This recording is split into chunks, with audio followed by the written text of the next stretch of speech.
Okay, I got a 2015 Chevy Tahoe.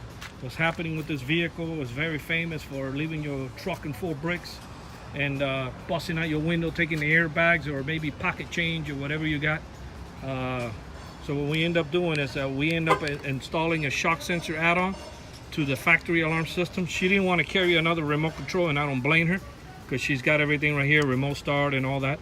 So what we end up doing is adding the shock sensor to the factory alarm, and we end up installing a cellular module.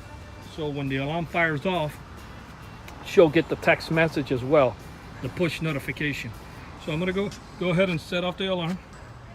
I'm gonna go ahead and kick the tires. So I don't want to kick her rims.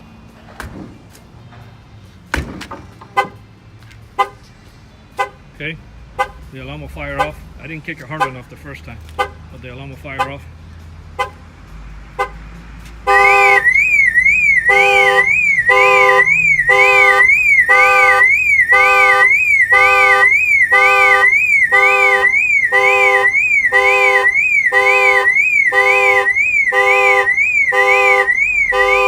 She'll get the text message right now, the push notification.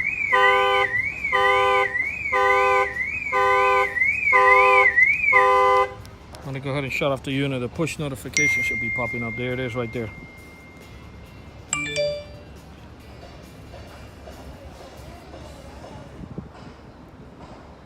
Okay, it just tells you that the alarm went off. Oh, the app also, the app is real nice. It also has GPS. It lets you know where the car is, so you can track the vehicle. Basically, you can do the shock sensor by itself. You don't have to have the cellular.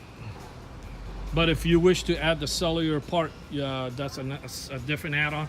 You can always go with the shock sensor first, add on to the factory alarm, and then later on we can incorporate the text alert, or you can do everything at once. This alarm was installed, shock sensor add-on upgrade was installed here in Miami, Florida by Auto Alarm Specialist. The numbers are 305-298-4814. Thank you for watching this video.